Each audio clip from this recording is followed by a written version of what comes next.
Começa agora Descobrindo a Revista Espírita.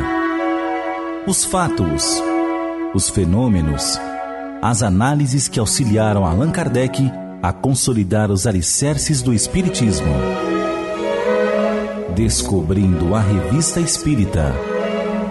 Pesquisa e apresentação, Luiz Armando de Freitas Ferreira.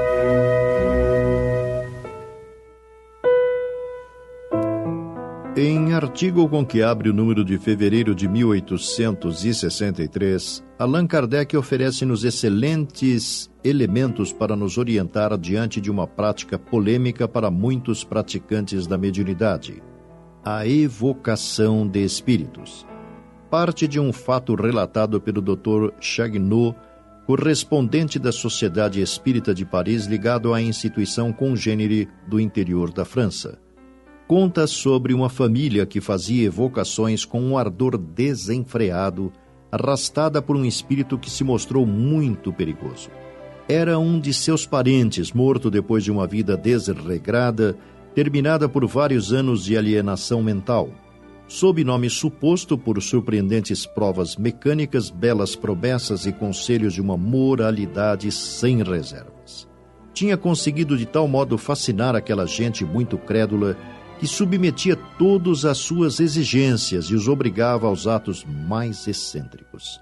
Não podendo mais satisfazer todos os seus desejos, pediram nosso conselho e tivemos muito trabalho para os dissuadir e lhes provar que tratavam com um espírito da pior espécie. Conseguimo-lo, entretanto, e pudemos obter que, ao menos por algum tempo, se abstivessem. Desde então, a obsessão tomou outro caráter. O espírito se apoderava completamente do filho mais moço, de 14 anos, o reduzia ao estado de catalepsia e por sua boca solicitava entretenimentos, dava ordens, fazia ameaças.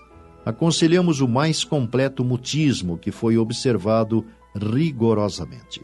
Os pais entregaram-se às preces e vinham procurar um de nós para os assistir. Praticamente hoje tudo cessou. Esperamos que na casa a ordem dê lugar à desordem.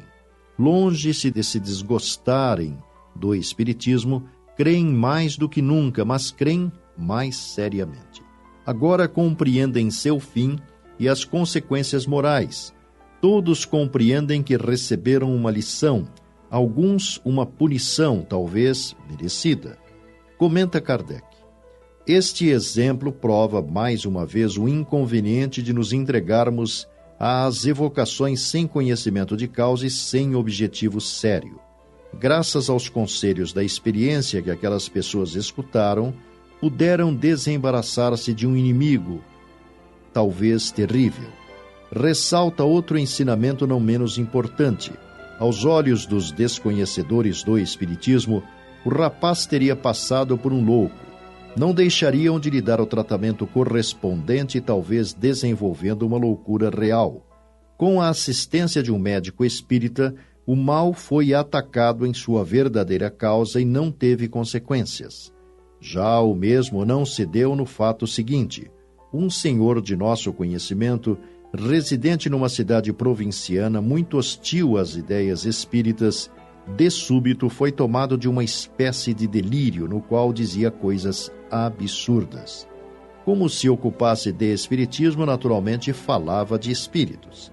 Sem aprofundar as coisas, e alarmados, os que o cercavam trataram de chamar médicos, que o declararam atacado de loucura, com muita satisfação dos inimigos do espiritismo, e já falavam em interná-lo numa casa de saúde. Tudo quanto coligimos em relação a aquele senhor prova que ele se achou de repente sob o império de uma subjugação momentânea, talvez favorecida por certas condições físicas. Infelizmente, nossa carta não lhe chegou a tempo e dela só teve conhecimento muito mais tarde.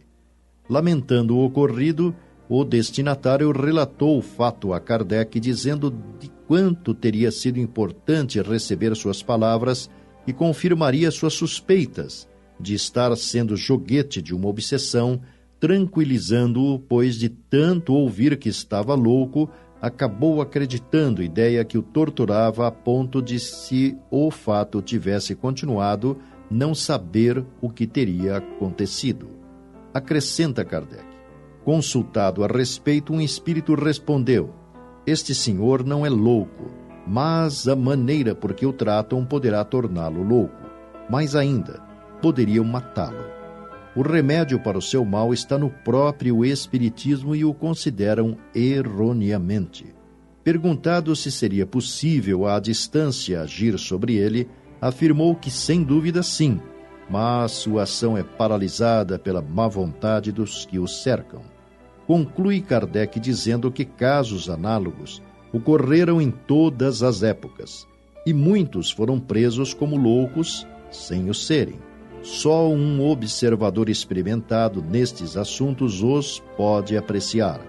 E, como hoje se encontram muitos médicos espíritas, em casos semelhantes convém a estes recorrer. Um dia, a obsessão será colocada entre as causas patológicas, como é hoje a ação de animais microscópicos, de cuja existência não se suspeitava antes da invenção do microscópio. Mas, então, reconhecer-se-á que nem as duchas nem as sangrias poderão curá-la. O médico que não admite nem busca senão causas puramente materiais é tão impróprio a compreender e tratar tais afecções quanto um cego o é para distinguir cores.